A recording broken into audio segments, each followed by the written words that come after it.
경제브리핑 불편한 진실이 여러분의 확실한 두통 치료제가 되어드리겠습니다. 경제 뉴스가 연예 뉴스처럼 쉽게 들리는 그날까지 경제브리핑 불편한 진실.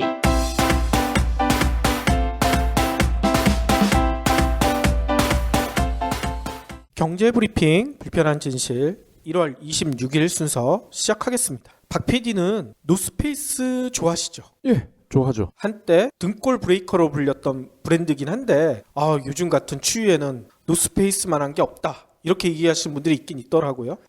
디자인도 그렇고요. 옷을 입었을 때의 맵시 이런 게 확실히 나은 것 같긴 해요.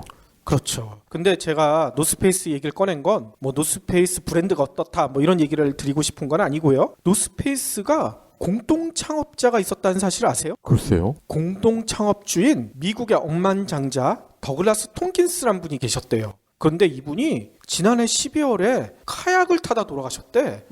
백만장자가 왜 카약을 타지? 좀 이상하지 않아요? 원래 카약은 돈 많은 사람들이 타는 거예요? 돈 많은 사람들 보트 타는 거 아니었어? 카약은 좀 더 세련된 취미라고 해야 될까요? 그런데 지금부터 제가 설명드리는 얘기를 들어보면 이분이 카약을 타셨던 게 뭔가 의미가 있다. 이걸 느끼시게 될 거예요. 왜냐하면 이분이 돌아가신 다음에 기부를 했는데 이 기부가 너무나 놀라워가지고 지금 화제가 되고 있다고 하거든요. 어떤 기부를 했냐면 단순히 돈을 기부하신 게 아니에요. 서울 면적의 무려 6.6배. 그러니까 엄청나게 크죠? 네. 이거를 칠레 정부에 기부를 해버렸대. 땅을. 미국 땅을요? 아니, 칠레에 자기가 투자해서 이렇게 땅을 많이 사놓은 거죠. 근데 그거를 칠레 정부에 기부를 했는데 왜 기부했는지 아세요? 환경 보존을 하기 위해. 26일 영국 BBC 방송에서 전했는데요. 이 돌아가신 톰킨스의 미망인인 크리스틴 맥디벗 톰킨슨이 칠레 남부 산악지대 파타고니아의 땅 400만 헥타르, 그러니까 4,000평방킬로미터 정도 되는 거죠. 여기에 국립공원을 짓겠다는 조건으로 칠레 정부에 기부했대요. 이뿐만이 아니래요. 아르헨티나, 칠레랑 바로 붙은 나라가 아르헨티나죠. 아르헨티나에도 위기에 처한 습지가 있었대요. 여기도 한 15만 헥타르 정도가 되는데요. 이거를 이베라 국립공원으로 만들겠다고 확약을 받고 아르헨티나 정부한테 땅을 내놓겠다고 밝혔다고 합니다. 이렇게 땅을 내놓는 이유가요, 환경보호에 앞장서온 남편의 뜻을 받들기 위해서래요. 뭔 얘기냐면 예전부터 톰킨스 부부는요, 돈을 보는 족족 땅을 사 모았대. 우리나라 강남 복부인들처럼 부동산 투기를 하기 위해서가 아니라 아주 외진 곳, 원시림이 있는 곳, 이런 곳의 땅들만 사 모았다는 거예요. 그래서 벌써 2005년에는 칠레 코르도바도 화산 인근에 294헥타르 땅을 기부를 했는데요. 여기는 벌써 칠레에서 6번째 큰 국립공원이 들어섰대요. 그런데 맨 처음에 이렇게 톰킨슨 부부가 땅을 사 모으기 시작하니까 보는 눈이 좋지는 않았다는 거야. 다들 그런 생각할 거 아니에요. 이 원시림 있는 땅 사 모으는 목적이 이거 다 베고 여기다가 뭐 테마파크 짓고 호텔 짓고 이러려는 거 아니냐, 이렇게 의심을 했다는 거죠. 그렇죠. 그런데 이 톰킨슨 부부가 사 모은 땅을 전혀 개발을 안 하고 진짜 자연 공원 형식으로, 국립공원 형식으로 잘 보존을 하니까 사람들이 점점 마음을 열기 시작했대요. 거기다가 이 더글라스가 노스페이스를 공동 창업하면서 억만장자 반열에 올랐잖아요. 네. 이분은 1990년에 사업가로서 나는 이제 사업 그만해 하고 미국의 삶을 다 정리를 하고 남부 칠레, 그것도 칠레에서 대도시가 아니라 이런 산림 지역에 자기 터전을 마련하고 여기 내려와서 산다는 거예요. 그러니까 그 주변 사람들이 마음을 열기 시작한 거예요. 허구 많은 것 중에 왜 하필 칠레일까? 이런 생각도 들고, 우리나라에도 이렇게 산림 지역이 있었으면 이분들이 우리나라 땅도 샀을까? 궁금하네요. 그렇죠. 진짜 놀라운 거는 지금까지 톰킨슨 부부가 사들여서 보호한 땅이 무려 14억 평. 14억 평이니까 이게 도대체 어느 정도 크기인 거예요. 가늠이 안 되죠? 예. 서울시 규모의 8배가 넘는다는 거예요. 이들이 이렇게 땅을 사 모으기 시작한 게 25년인데 이 25년 동안 이 자연보호에 들인 돈이 무려 3억 7,500만 달러. 그러니까 우리나라 돈으로 4,490억 원. 사업을 해서 번 돈을 이렇게 쓴다면 정말 박수를 받지 않을까요? 그러니까 이분이 돌아가셨을 때 칠레의 그 지역에 있던 사람들이 다들 눈물을 흘렸다는 거예요. 아유, 안타깝네요. 이런 분들은 좀 오래 살아서 더 많은 일을 하셔야 되는데. 그렇죠. 아까 박 PD 얘기처럼 국내에도 이런 대단하신 진정한 사업가가, 진정한 부자가 있었으면 좋겠다 이런 생각이 드는데요. 뭐 저는 잠시 이런 생각도 했어요. 저희도 경제브리핑 불편한 진실이 대박이 나면 강원도 북한 땅을 좀 사모을까요? 이렇게 자연보조를 하기 위해서. 나쁘지 않은데 글쎄요. 그 정도 살려면 대박이 나도 정말 대박이 나야 될 텐데. 꿈 깨야겠죠? 그러면 빨리 꿈을 깨고 오늘 꼭 챙겨야 할 경제 브리핑.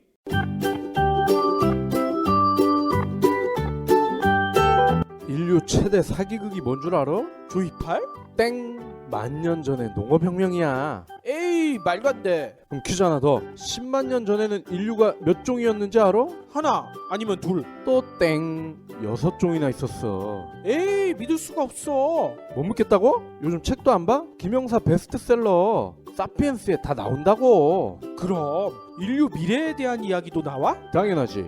인간이 신을 발명할 때 역사는 시작됐고 인간이 신이 될 때 역사는 끝난다. 저자인 유발 하라리 교수의 말이야. 멋지지? 정말 멋진데? 나도 읽어보게. 책 좀 들려줘. 안 돼. 때타. 에이, 치사해서 나도 당장 사서 본다. 유인원에서 사이보그까지 인간 역사에 대담하고 위대한 질문 사피엔스. 올해 3% 경제 성장률 달성이 가능하다. 이 말은 지난해 7월 최경환 전 경제부총리가 확신을 하면서 했던 말이거든요. 그런데 반년이 지난 현재 이 최 장관의 장담이 과연 어떻게 됐을까요? 오늘 한국은행이 지난해 4분기 실질 GDP를 발표를 했거든요. 근데 전기 대비 0.6% 증가하는데 그쳤대요. 4분기가 이렇게 아작이 났으니까 연간도 장난이 아니겠죠? 네. 지난해 연간으로 봤더니만요. 전년 대비 2.6% 증가에 머물렀대. 아니, 최 장관이 3% 성장 달성 가능하다고 반년 전에 얘기했는데 반년 만에 0.4%포인트가 날아가 버린 거예요. 아니 근데 이 시점과 그 전부터 이미 다수의 투자은행이라든지 뭐 메릴 린치와 같은 이런 곳에서는 우리나라 2점대 잘해야 2점대다 그렇게 얘기했었잖아요. 그렇죠. 정부나 정부 관련 기관에서 발표하는 거랑 외부 기관에서 발표하는 이 격차가 올해도 똑같이 벌어지고 있대요. 올해 경제 성장률 전망치 보니까요. 정부는 3.1, 한국은행은 3, KDI는 3인데요. LG경제연구원은 2.5, 현대경제연구원은 2.8, 한국경제연구원도 2.6, 또 모건 스탠리를 비롯해서 7개 해외 IB 투자은행들 있죠? 여기도 2.6 이것밖에 안 될 것이다 얘기를 하고 있어요. 작년이랑 똑같은 현상이 벌어지고 있는 거예요. 그런데 문제는 얼마 전 최 장관에 이어서 경제부총리로 취임하신 분이 있죠? 유일호 장관. 이분이 뭔 얘기를 했냐면 추경 등 별도 재정 정책 없이도 3.1% 성장률이 가능하다 이렇게 얘기를. 이 말을 또 믿어야 될까요? 경험상 믿을 수 없죠. 그렇죠. 그래서 그런가요? 엄청난 댓글이 하나 달려 있어요. 기업에서는 목표 달성을 못한 사람을 저성과자라고 부르지. 박근혜랑 최경환을 저성과자의 본보기를 보여라. 그게 되겠어 근데? 다음 소식이 좀 일맥상통하네요. 공직사회 경쟁력을 높이기 위해서 이제 공무원들도 직무와 성과 중심으로 인사관리를 하겠다. 이렇게 황교안 국무총리가 오늘 발표를 했네요. 그러니까 쉽게 말해서 앞으로 공무원도 일반 기업처럼 일 잘하는 사람은 승진도 빨리 시켜주고 보너스도 주겠다. 다만 그렇지 못한 사람들은 승진, 보너스 없고 대신에 코치를 붙여준대. 코치를. 1대1 코치를 붙여주는 거예요. 일을 어떻게 하면 더 잘할 수 있나? 당신은 이거를 잘해야 돼 하면서 코치를 붙여준다고 합니다. 근데 그 코치가 빠따 들고 이렇게 때리는 거 아닐까? 근데 공무라는 일의 성격상 과연 기업에서나 할 수 있는 이런 인사 관리를 할 수 있을까요? 그러니까 거의 불가능할 것 같고 또 공직사회가 오히려 일반 사기업보다 줄 세우기가 심하잖아. 그렇죠. 여기에 줄 세우기가 더 격렬하게 일어나지 않을까 이런 우려도 들어요. 아유, 그리고 장관만 해도 빠르면 6개월? 길어도 2년이잖아요. 6개월에서 2년밖에 안 있는데 그 밑에 있는 사람들이 과연 일만 잘하면 된다 이렇게 생각을 할까요? 그러니까요. 곧 설이 다가오잖아요. 그래서 직장인들 대부분이 올해 설 상여금 어느 정도 나올까 기대를 많이 하고 계실 텐데 안타까운 소식이 또 들려오네요. 설 상여금이 양극화되고 있대. 대충 감이 잡히시죠? 네. 대기업은 많이 받고 중소기업은 적게 받고. 오늘 26일 중소기업 중앙회가 867개 중소기업을 대상으로 올해 설 상여금 얼마나 줄 것인가 조사를 해봤나 봐요. 일단 주겠다고 한 중소기업이 62.6%밖에 안 된대요. 전년보다 1.2%포인트 감소했다고 그럽니다. 주는 업체들은 1인당 그러면 얼마씩 줄 거예요? 물어봤더니만 평균 65만 2천 원. 이거는 전년에 비해서 9만 원이 줄어든 수치래요. 그런데 앞서 한국경영자총협회, 여기는 주로 대기업들이 포함되어 있잖아요. 여기서 설 상여금에 대해서 또 조사를 했는데 올해 설 상여금이 지급할 계획이 있는 대기업은 73.8%. 그러니까 아까 중소기업보다 무려 11.2%가 많죠. 또 설 상여금을 지급하는 기업들이 평균 얼마 주는지 봤더니만 102만 9천 원. 오. 지난해보다 2만 7천 원이 많은 거고요. 중소기업보다는 무려 37만 7천 원. 이 정도나 많다고 합니다. 그러니 다들 대기업 가려고 하지. 근데 진짜 이렇게 100만 원씩 줘요? 우리는 맨날 신문사만 다녀가지고 이런 걸 받아본 적이 없어서 말이야. 우리 내장 받았잖아, 내장. 그러면 이번 설에 우리는 서로 줘야 되나? 서로 감사의 마음만 전합시다. 다음 소식입니다. 반전세 아시죠? 반전세. 예, 반만 전세다. 즉 월세를 일부 추가를 한다. 이런 얘기죠. 이 반전세가요. 임대차 시장에서 50%를 돌파했다고 합니다. 그러면 이거는 벌써 대세로 자리 잡았다 봐야 되겠네요. 그렇습니다. 지난 25일까지 기준이라고 하네요. 이 반전세가 전체 월세 거래에서 차지하는 비중이 51.6%. 전달만 해도 47.9%였대요. 그러니까 반전세로 돌아서는 비중이 굉장히 빠르게 커지고 있다. 이렇게 볼 수가 있는 거죠. 이 정도 속도면 올 연말에는 한 70%, 80%까지 높아질 수도 있겠네요. 예. 근데 문제는 이 반전세라는 게 전세와 월세의 과도기거든요. 그렇죠. 그러니까 앞으로는 정말 빠르면 1년, 2년 뒤에는 집을 임대하는 분들은 매달 돈을 내야 되는 거예요. 우리가 차를 리스한다. 이거와 똑같다고 보시면 됩니다. 시대의 흐름을 거슬릴 수는 없겠지만 제가 이제 8월에 네. 전세 계약해야 되는데 그때까지는 전세가 남아 있었으면 좋겠네요. 또 한마디 하셔야지. 집주인이 이 방송 안 들었으면 좋겠다. 집주인이 절대 이 방송 안 들어야 되는데 말이에요. 네. 박 PD는 참치캔 좋아하시죠? 저는 김치찌개 있잖아요. 김치찌개 참치. 김치찌개 끓일 때 이 참치캔을 꼭 넣습니다. 그럼 맛이 달라져. 맞아요. 진짜 맛있죠. 예. 그런데 참치캔 먹다 보면 저 같은 경우에는 좀 너무 짜지 않은가 이런 생각이 들어요. 그래서 그 참치캔 안에 있는 국물을 전 다 버려버리고 먹거든요. 네. 그런데 실제로 소비자 연맹이 시중에서 판매되는 27가지 참치캔을 조사를 해봤는데 나트륨 함량이 표시된 것보다 최대 5배나 높게 나타났다고 합니다. 표시된 것보다요? 그렇죠. 그럼 사기잖아. 사기지. 특히 수입산에선 4개, 국산에선 1개, 총 5개 제품이 나트륨 함량이 표시된 것보다 높았다고 그래요. 일반 살코기 참치캔보다는 주로 고추 참치캔 여기가 나트륨 함량이 높고요. 그러니까 더 짜다는 얘기겠죠. 일부 제품은 나트륨 함량이 성인 1일 기준치 이거에 무려 43%에 달할 정도라고 합니다. 그러니까 참치캔 하나만 먹으면 딴 거 잘못 먹었다면 큰일 나는 거야. 특히나 더 중요한 얘기가 있어요. 일단 다행스럽게도 중금속 성분인 납이나 카트륨 이런 성분은 모두 기준을 충족을 했대요. 그런데 모든 제품에서 비소라고 있죠. 비소? 그 독성이 있는 중금속이잖아. 그렇죠. 비소가 많지는 않긴 한데 소량 검출됐다고 합니다. 근데 놀라운 점은 지금까지 참치캔에는 비소 허용 기준이 없대. 그러니까 이게 나오지. 와우. 그래서 소비자 연맹은 빠른 시일 내에 비소 허용 기준을 마련해야 한다. 이렇게 주장을 하고 있더라고요. 당연한 거죠. 그러니까 저번에 어떤 프로그램을 보니까 캔을 너무 많이 먹으면 성조숙증 이런 것도 빨리 걸릴 수 있다는 경고를 하더라고요. 그렇죠. 그렇기 때문에 캔 너무 좋아하시면 안 될 것 같다는 생각이 들어요.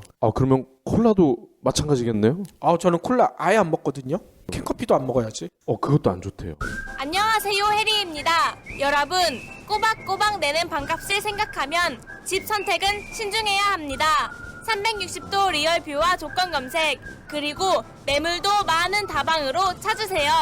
반값이 얼만데 볼 수 있는 건 다 봐야죠. 방 찾을 땐 다방.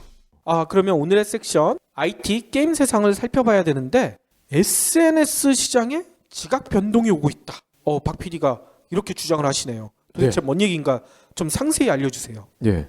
우리나라 시간으로 25일 오후였어요. 트위터에 지금 임원이 10명 있는데 5명이 한꺼번에 회사를 나와버렸어. 10명 중에 5명이면 절반이잖아. 그렇죠. 그런데 회사가 운영된대요? 운영은 된다고 합니다. 근데 10명 중에 5명이 절반의 임원이 나왔다는 얘기는 뭔가 문제가 있다는 거잖아요. 심각한 문제가 있겠죠. 그렇죠. 현재의 문제가 없더라도 이거 비전이 없는 거 아니야? 라고 생각을 했을 수도 있는 거죠. 그렇죠. 예, 그래서 제가 한번 파봤어요. 이 트위터인데 트위터의 잭 도르시요. 도르시. 이분이 지금 CEO인데 5명이 갑자기 회사를 나온다고 뉴욕타임즈나 월스트리트에 기사가 먼저 나온 거야. 그래서 얼른 자기가 트위터로 이 5명 중에서 4명의 실명을 거론하면서 메시지를 띄웠어요. 그리고 나머지 1명은 자기가 직접 회사를 나오게 됐다 이렇게 밝히게 됐고요. 자, 그러면은 왜 트위터는 임원이 5명이 나왔을까? 일단 트위터가 이게 언제적 트위터입니까? 제 기억에 제가 처음 트위터를 썼던 게 저는 2009년이거든요. 이 PD님은 기억나시나요 혹시? 언제 쓰셨는지? 2009년 요때 새가 지저긴다 뭐 이런 얘기를 하면서 트위터란 게 있다. 근데 여기는 글을 길게 쓰면 안 된다. 140자로 제한이 돼 있다. 뭐 이런 얘기를 하기 위해서 140자에 도대체 뭔 얘기를 할 수 있나 저는 그런 생각을 했었는데 이 서비스가 어느 순간에 세계적인 미디어 형태까지 발전하더라고요. 그렇죠. 이때만 해도 박원순 시장 그리고 신세계그룹의 정용진 부회장 이런 사람들이 막 앞다퉈서 이걸 막 트위터를 쓰면서 오히려 더 화제가 됐었잖아요. 그렇죠. 셀럽들 중에 트위터 안 쓰시는 분들이 없었죠. 그렇죠. 두산그룹의 박용만 회장 맞나요? 그분도 심심하면 트위터에다가 글 올려가지고 자기의 어떤 정치색이라든지 이런 것도 거리낌 없이 발언을 하고 그랬었죠. 제가 기억나는 거는 뉴욕이었을 거예요. 비행기가 공항에서 뜨다가 바로 추락을 했었거든요. 네. 그래서 사람도 많이 죽고 했었는데 이 속보를 가장 먼저 전 세계에 알린 게 트위터라고 해서 그때 엄청 화제가 됐었거든요. 그렇죠. 그러다가 아랍의 봄 아시죠? 그 당시에 중동의 국가에서 갑자기 민주화 바람이 불기 시작했어요. 그러면서 독재 정권들이 잇따라 물러났죠. 근데 그거에 결정적인 역할을 한 게 트위터거든요. 그랬었죠. 네. 그런데 문제는 거기까지는 좋았어요. 대중을 자유와 민주화로 이끈 선봉대 역할을 했는데 문제는 그 이후로 트위터가 변화를 거부한 거야. 어허. 지금 우리가 쓰는 SNS를 한번 생각해 보자고요. 페이스북, 인스타그램, 또 뭐 있죠? 카카오톡, 카카오 스토리 주로 이런 거 쓰잖아요. 한국인들은. 그렇죠. 그러면 이들의 공통점은 뭡니까? 바로 사진이거든요. 사진을 올리면서 그림 일기를 보는 듯한 느낌이 들고 거기에 더하기 남의 일기를 훔쳐보는 듯한 그런 기쁨도 있잖아요. 그렇죠. 물론 전체 공개이긴 하지만 그런데 트위터는 대부분 텍스트 위주로 콘텐츠를 공유를 하게 돼 있단 말이에요. 물론 여기에도 사진을 첨부할 수 있습니다. 그런데 트위터에서 사진이나 비디오를 공유할 수 있는 기능이 있다. 이런 거를 적극적으로 알리지 않았어요. 그동안. 모르는 분들이 의외로 많아요. 그렇죠. 그 얘기는 트위터의 책임이라고 봐요. 저는. 기능이 있으면 이걸 적극적으로 알려야 될 거 아니야. 그렇죠. 경제브리핑 불편한 진실 이런 미디어를 통해서 알려줘야지 네티즌들이 쓸 거 아니에요. 그렇죠. 그리고 요즘은 스타들이 인스타그램에 자기 사진을 막 올리거든요. 그렇죠. 장난 아니더라고요. 요거 전에가 페이스북이었단 말이에요. 근데 페이스북은 워낙 많은 사람들이 쓰다 보니까 이제 덜 쓰는 인스타그램으로 갈래 해가지고 스타들이 이사를 온 거죠. 일종의. 그래서 요즘은 스타들의 근황을 알고 싶으면 인스타그램을 봐라 이런 얘기가 있단 말이야. 그렇죠. 근데 트위터는 여전히 새로운 변화를 적극적으로 수용을 하지 않는 움직임이란 말이에요. 그래서 잭 도르시가 CEO가 됐고 오자마자 300명을 해고를 했어요. 체질 개선에 나섰죠. 하지만 아직까지 이렇다 할 반등이 없는 상태입니다. 그리고 트위터 사용자를 한번 볼게요. 작년 2분기에 0.7%, 3분기에 1% 증가하는데 그쳤단 말이죠. 이거는 인터넷 세상에서 정체돼 있다 봐야 될 것 같은데요. 그렇습니다. 성장세가 끝났다는 얘기예요. 그래서 작년 11월 기준으로 월 사용자를 봤더니 3억 1천만 명이에요. 3억 1천만 명이 어떤 수준이냐? 페이스북의 5분의 1에 불과합니다. 아니 제가 알고 있기로는 몇 년 전만 해도 페이스북이랑 트위터랑 사용자 숫자가 거의 비슷하지 않았어요? 그렇죠. 그리고 좀 더 경쟁 SNS를 언급을 하면 문제가 심각해져요. 왓츠앱, 페이스북이 인수한 메신저 앱이죠. 9억 명. 그리고 대륙의 실수죠. 이것도 QQ 8억 6천만 명. 페이스북의 메신저입니다. 이거는 메신저 7억 명. 그리고 위챗 6억 5천만 명. 인스타그램 4억 명. 아니 그러면 트위터가 도대체 순위가 몇 위로 떨어진 거예요? 8위예요. 8위. 우와. 자, 그러면 우리가 스마트폰에 SNS 앱을 과연 몇 개나 깔까요? 8개까지 깔 수 있어요? 못 깔죠. 기껏해야 하나 아니면 둘 쓰지 않겠어요? 네. 그렇기 때문에 트위터는 이제 끝났다. 이렇게 봐도 무방한 것 같아요. 자, 그러면 경제적인 지표를 한번 살펴볼게요. 창립 이래 누적 적자가 얼만고 봤더니 아우 입이 벌어집니다. 2조 4천억 원. 아니 이렇게 적자가 심한데 회사가 유지가 돼요? 그러게 말입니다. 2조 4천억 원의 빚을 안고 있는 회사. 시가총액은 약 14조예요. 이것 때문에 나름 버티는 것 같아요. 이 시가총액에는 미래에 대한 희망이 담겨 있잖아요. 이 희망의 값어치가 14조란 얘기죠. 근데 문제는 현재 주가를 한번 볼게요. 25일 기준입니다. 임원이 절반이 그만뒀다는 얘기가 알려진 뒤로 하루 만에 4.6%가 떨어졌어요. 그래서 와, 폭락했군요. 그래서 17달러. 이 트위터 주가가 작년 8월부터 기업 공모 당시 주가 26달러였대요. 26달러를 한 번도 넘어서질 못했다는 거예요. 어허. 그런데 커리어 하이가 이제 공모하고 난 뒤에 53달러였대요. 공모가보다 한 2배 가까이 뛰었었네요. 그런데 지금은 17달러. 아하. 이제는 희망마저 대폭 줄었다는 얘기죠. 아니 그러면 트위터는 이대로 침몰을 하는 건가요? 그 전에 저희가 방금 언급했던 인스타그램을 한번 살펴보겠습니다. 인스타그램은 2010년 10월에 설립이 됐네요. 근데 첫 주에 10만 명이 가입을 했대. 아니 첫 주에만? 얘는 도대체 뭐 돈을 뿌린 거예요? 뭘 한 거예요? 이렇게 사용자를 많이 모을 수가 있지? 이게 입소문의 힘이라고 합니다. 어허. 이쁜 사진을 공유할 수 있는 앱이 나왔다더라. 그랬더니 첫 주에 10만 명. 우리는 지금 경제브리핑은 8개월 만에 10,000명. 그죠? 너무 대비돼. 아니야. 15,000명. 그래요? 그런데 1년 뒤에 바로 페이스북과 트위터가 인수 경쟁에 뛰어들었어요. 이때만 해도 트위터가 나름 냄새를 잘 맡고 있었어. 그렇죠. 그러니까 인스타그램 인수전에 뛰어든 거죠. 그런데 거절을 합니다. 인스타그램 창업자가 2명인데 시스트롬 그리고 크레거 2명이 있대요. 거절을 했어요. 그런데 페이스북의 저커버그가 자꾸 전화질을 해 얘들한테. 야, 밥 한 번 먹어야지. 어제는 점심 먹었으니까 오늘은 저녁 먹어야지. 이러다가 10억을 부른 거야. 10억 달러를. 10억 달러. 우리 돈으로 1조죠. 어허. 그러니까 1조니까 얘들도 좀 흔들렸나 봐. 그래서 결국 회사를 넘깁니다. 대신 조건은 독자 운영권을 달라. 너 간섭하지 마라. 회사는 우리가 끌고 갈 거야. 돈은 네가 다 챙기되 우리가 운영은 할게. 그거였거든요. 아니 인스타그램 CEO로서는 전혀 손해보는 장사가 아니네. 그렇죠. 돈도 받고 경영권도 보장받고. 그렇습니다. 그러니까 저커버그 얘가 이놈이 난 놈이야. 이게. 아니 우리한테 이렇게 투자해 주는 데 없나?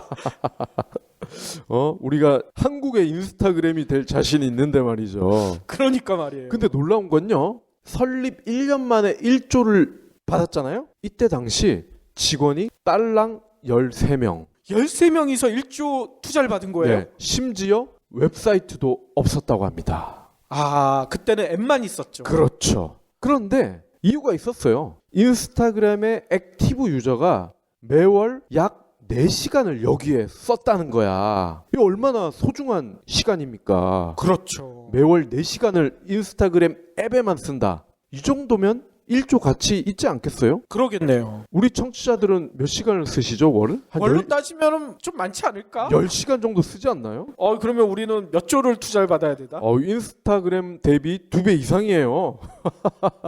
거기다가 페이스북이 인스타그램을 인수한 결정적인 이유가 바로 어린 사용자들을 우회적으로 확보할 수 있다. 이거거든요. 아니, 어린 사용자들을 우회적으로 확보한다. 이거 도대체 무슨 노하우를 가지고 하는 거죠? 인스타그램의 메인 유저가 1020 세대라는 거죠. 그러니까 30, 40 또는 그 이상의 중장년층은 페이스북을 위주로 사용을 해왔는데 10대나 20대들은 속된 말로 나는 아저씨들 쓰는 SNS 싫어. 우리만 쓰는 걸 원해. 그게 바로 인스타그램이었다는 거죠. 그렇군요. 제가 어떤 분석을 봤더니만요. 이렇게도 해석을 하더라고요. 인스타그램은 해시태그를 주로 쓰잖아요. 네. 텍스트를 많이 쓸 필요가 없어요. 사진만 올리고 해시태그만 붙이면 끝이에요. 그렇죠. 젊을수록 텍스트를 쓰는 걸 그렇게 귀찮아한대. 맞습니다. 근데 트위터나 페이스북은 뭐 사진을 하나 올리더라도 뭘 써야 되잖아. 140자라도 써야 되잖아. 네. 그게 귀찮아서 어린 네티즌들은 트위터나 페이스북을 자주 안 쓰고 인스타그램을 쓴다. 이렇게 분석하시는 분들도 있어요. 네. 그러면 우리 청취자분들은 인스타그램 말로만 들었는데 그게 그렇게 대단해? 이렇게 생각하실 수 있죠. 그래서 제가 가장 최근에 있었던 인스타그램 이벤트를 살펴봤더니 이런 게 있습니다. 미국 피플지 아시죠? 영향력이 굉장한 잡지잖아요. 그렇죠. 근데 여기서 아주 재밌는 통계를 냈는데 세계에서 가장 섹시한 의사를 꼽은 거야. 피플이. 근데 아니, 의사는 치료만 잘하면 되지 섹시해야 되나요? 그러니까 재밌잖아요. 눈길을 끌잖아. 근데 아마 수술을 제일 잘하는 의사 이랬으면 사람들이 안 봤을 거야. 근데 가장 섹시한 의사를 뽑으니까 서로 본 거예요. 근데 이 총각 이름이 미하일 바샤브스키. 도대체 어느 나라 분이에요? 약간 이 러시아 느낌이 나는 이름이죠? 그렇죠. 러시아나 불가리아 뭐 이쪽인 것 같은데. 이 총각이 26살인데 뉴저지에 있는 한 병원에 근무를 한대요. 근데 훈남인지 아닌지를 어떻게 알아? 사진을 봐야 알 거 아닙니까? 그렇죠. 근데 방금 말씀드렸죠? 사진에 가장 특화된 앱이 인스타그램이다. 그래서 인스타그램에서 미하일 바샤브스키와 데이트를 하는 여성을 모집합니다. 라는 이벤트를 걸었어요. 그러면서 이 미하일의 사진을 여러 장을 올려놨단 말이죠. 그랬는데 난리가 난 거야. 할리우드 배우 뺨따구를 때리는 그런 뛰어난 외모. 진짜 뺨을 때려요? 이게 검증이 된 거예요. 저도 봤더니 정말 섹시하게 생겼어. 그러니까 이 단순히 잘생긴 걸 넘어서서 느끼하거나 기름기가 없으면서 섹시하면서 훈남이에요. 그렇게 얘기하니까 딱 감이 안 떠오르는데 우리나라 배우 중에 누구 닮은 거예요? 강동원에 요즘 뜨는 박보검을 섞어놨다고 할까요? 강동원의 그 응팔에서 예. 유명해진 박보검. 예. 잘생기긴 했겠네요. 예. 아니나 다를까. 여성인 것 같아요. 순식간에 팔로워가 120만 명으로 늘어났다는 거야. 오호. 그러니까 서로 데이트를 하고 싶어요. 손을 들은 거죠. 근데 알고 봤더니 이게 자선단체에서 기부금을 마련하기 위한 이벤트였던 거예요. 이 단체 이름이요. The Limitless Tomorrow 재단이라고 합니다. $10, 그러니까 12,000원부터 $500, 60만 원까지 기부를 할 수 있고요. 이 기부금은 경제적 어려움으로 학교를 못 가거나 이런 친구들을 도와주는 거래요. 근데 여기 운영자 중에 하나가 바로 미하일이었던 거죠. 그러면서 얘가 속된 말로 얼굴 마담 역할을 하는 거야. 그러면서 야 네가 기부금 땡겨와. 그렇게 된 거죠. 이거랑 마찬가지네요. 얼마 전 소방관들 장갑을 마련하기 위해서 진짜 소방관이 몸통을 드러냈잖아요. 그렇죠. 탄력 만든다고. 맞아요. 그거랑 똑같은 거네. 그런 거죠. 그러니까 공공의 이익을 위해서 이 친구가 자신의 잘생긴 외모를 이용을 한 건데, 근데 27일까지라고 해요. 오늘이 26이니까 하루 남았습니다. 근데 여기에서 선택된 여성은 딱 한 명이고요. 뉴욕의 4성급 호텔에 머물면서 미슐랭 가이드 아시죠? 맛집 가이드. 예, 이 미슐랭 가이드에 소개된 맛집에서 미하엘과 함께 식사도 하고 실제 데이트를 한다고 합니다. 아니 그러면 기부금을 많이 내는 사람이 뽑히는 거예요? 뭐 기준이 뭐예요 도대체? 그 기준은 미하엘이 찍는다고 합니다. 아, 마음에 드는 사람을. 그렇죠. 아니 그러면 기부하는 사람도 자기 얼굴을 올려야 되는 건가 보죠? 아, 기부하는 사람은 자기 얼굴을 올릴 필요는 없습니다. 대신에 $10에서 $500까지 기부만 하면 되고요. 대신에 이 미하일의 마음에 들어야겠죠. 그러면 미하일도 여기에 기부를 하게 되면은 팔로워가 저절로 연결이 되지 않습니까? 그러면 이 친구도 눌러보겠죠. 아니 그러니까 이게 인스타그램이니까 당연히 누군지 알 거 아니야. 알겠죠. 볼 수 있을 거 아니야. 그렇죠. 아니 그러면 뭐 외국에 좋은 아이디어가 있으면 우리도 도입을 해야 되잖아. 우리도 우리나라에서 가장 섹시한 팟캐스터. 좋아. 우리 박 PD가 나가면 충분히 가능할 것 같은데. 박 PD와 저녁 식사 데이트 뭐 이런 기부 이벤트를 한번 해볼까요? 아, 근데 저는 유부남이라서 여성분들이 싫어할 것 같고요. 아, 우리가 유부남이란 거를 너무 빨리 공개를 했어. 좀 천천히 공개했어야 되는데. 조만간 뭐 고정 패널이라든지 이런 분들을 저희가 좀 영입을 해가지고 박보검급의 외모를 가진 분을 그렇게 한번 추진을 해보자고요. 이 정도로 인스타그램은 사진을 활용한 이벤트도 왕성하게 하고 있고 실제로 글로벌 유저들이 반응을 하고 있단 말이에요. 심지어 아까 말씀드렸던 정용진 아저씨가 이제는 인스타그램에서 또 난리야. 이 아저씨는 뭐 뜨는 SNS가 있다고 하면 자기가 먼저 가서 거기서 막 난리야. 아, 이제 트위터를 안 하신대요? 그런 것 같습니다. 얼마 전에 정용진 부회장이 킴스클럽 강남점에 가가지고 거기에 사진을 올린 거야. 인스타그램에. 그러면서 딱 한 줄 염탐 중 흐흐. 도대체 염탐 중이란 건 뭔 얘기예요? 그러니까 킴스클럽 강남점에 가서 염탐 중이래 자기가. 이 얘기 뭐야? 아, 그때 인수 협상이 진행되고 있었죠. 신세계가 유력한 인수 후보다 이런 얘기가 나올 시점에 이 아저씨가 거기 가서 인스타그램에 사진도 올리고 염탐 중 흐흐 이런 글도 올린 거야. 그러면 이거를 보는 사람들은 어떻게 생각하겠어요? 아니 당연히 인수하기 전에 한 번 가서 봤다 이렇게 생각을 하겠죠. 그래서 난리가 난 거야. 또 이 아저씨는 그냥 좀 가만히 좀 있으면 될 텐데. 그래서 신세계 홍보팀이 이거를 진화를 하면서 엄청 바빴대요. 아유, 홍보팀 난리 났었겠네요. 그러면서 그 뻔한 얘기 있잖아. 아, 이거는 개인적인 활동일 뿐이라면서 확대 해석을 자제할 것을 요구했다. 뭐 이런 거 있잖아. 그런데 자고로 대통령이나 한 기업의 CEO나 이런 분들은 개인 생활이 있다는 게 말이 안 돼요. 그렇잖아요. 그 사람이 한마디, 그 사람의 행동 하나가 그 나라, 그 기업에 얼마나 큰 영향을 주는데 이게 개인적인 활동이다? 이게 과연 먹혀 들어갈까요? 그리고 아이씨, 내가 정용진이면은 염탐 중 흐흐 이렇게 안 쓴다. 그러니까 말이야. 자기의 어떤 이 글쓰기 능력의 모자람을 여실히 드러냈잖아. 그렇죠. 부회장이라는 사람이 겨우 내자 쓰면서 꼭 염탐 중이란 말밖에 못 쓰나. 자, 그러면 결론을 내야죠. 트위터는 왜 이 지경이 됐을까요? 일단 변화에 게을렀다는 점 말씀을 드렸어요. 단문 메시지 전달 기능에 너무 충실했다. 물론 이 140자가 트위터의 DNA이자 극강의 장점이었어요. 근데 이 극강의 단점이 된 정말 아픈 케이스로 역사에 길이 남을 것 같아.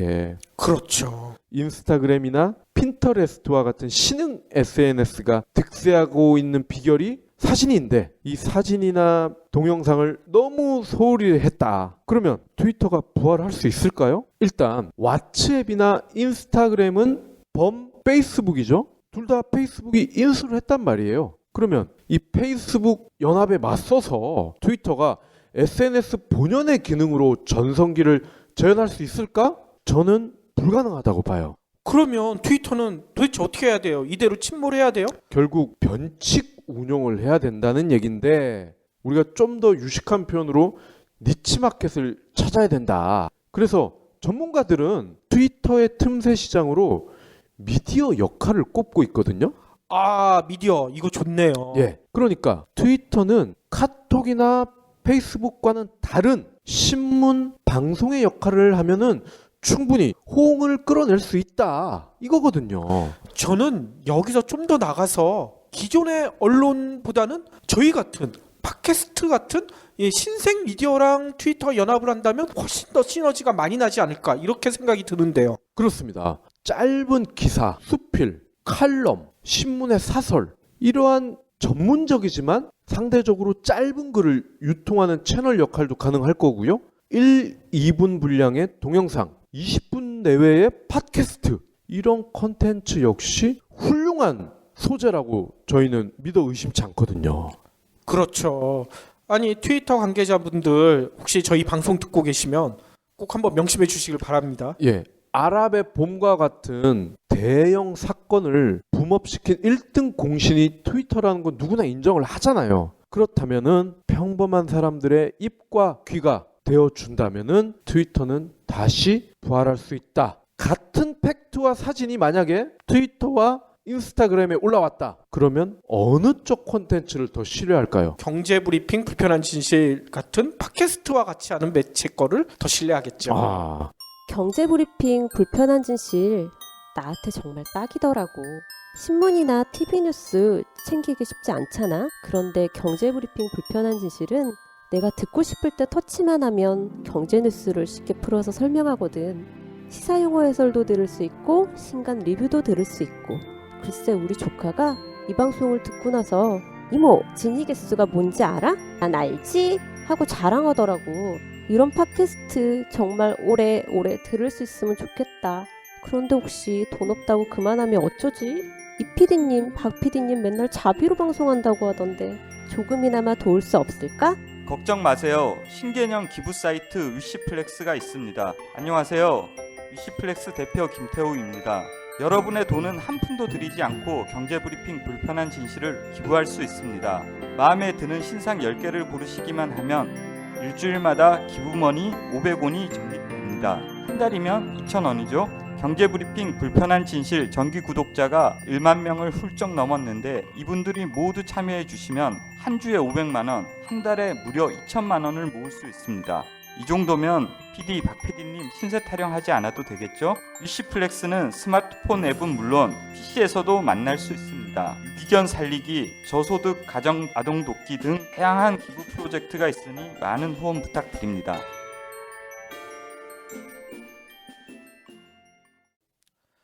아, 방금 전에 트위터 얘기를 했는데 저는 페이스북을 요즘 자주 봐서 그런지 또 페이스북에서 재미난 글을 하나 봤습니다. 제목이 유쾌한 인생 이렇게 붙어있는 글이었는데요. 제가 글을 잠시 좀 읽어드릴게요. 인생에서 중요한 것들은 다 공짜다. 그걸 누릴 줄 알면 부자인 거야. 부는 바람도 공짜, 하늘에 뜬 흰구름도 공짜, 그 꽃이 풍기는 향기도 공짜였다. 우연히 만난 아이의 환한 웃음도 공짜, 갑자기 내리는 소나기도 공짜였다. 세상에서 아름다운 것들은 다 공짜다. 사랑, 우정, 의리, 신뢰, 천만금을 주어도 살 수 없는 이런 것들도 다 공짜다. 이렇게 돼 있는데 그 다음 글이 제 가슴을 확 휘어파더라고요. 그 대신 노력과 시간을 들이고 온 마음을 쏟지 않으면 절대 가질 수 없는 것들이다. 이런 얘기가 붙어 있어요. 네. 진짜 생각해 보니까요. 우리가 주변에서 진짜 소중한 것들 너무나 공짜인 게 많아요. 특히 요 글 다음에 또 붙어 있는 얘기가 아침에 쉬는 공기도, 숲속을 걷는 것도, 아이들 뛰노는 소리도, 책방에서 뒤지는 책들도, 거리 시원한 미인의 몸매도, 이건 박 PD가 좋아할 것 같고요. 아무 바람 없는 친절도, 시원한 나무 그늘도, 인생에서 진실로 좋은 것은 다 공짜다. 근데 저는 이 글에 반댈세. 왜 반대? 우정 같은 걸 한번 보자고요. 물론 우정 자체가 돈을 주고 사는 건 아니지만 친구랑 만나면 술 한잔 해야 될 거 아니야. 그렇죠. 밥 한 끼 먹어야 되죠. 그거 맨날 얻어먹으면 우정이 유지되나? 끊임없이 퍼주는 친구들도 있어요. 그거는 정용진이지. 그 우정은 좀 아닌 것 같아요. 아니 물론 우정을 비롯해서 사랑이나 의리, 신뢰도 100% 공짜라고 보기는 힘들어요. 근데 진정한 사랑, 진정한 우정, 진정한 의리, 진정한 신뢰, 이거에 과연 돈이랑 연결이 될까요? 저는 그런 생각이 들고요. 또 여러분들한테 말씀드리고 싶은 게 경제브리핑 불편한 진실도 공짜입니다. 여러분들 삶에 가장 소중한 게 공짜다. 여기서도 증명이 되잖아. 네. 하트나 댓글 다는 것도 공짜죠. 그렇죠.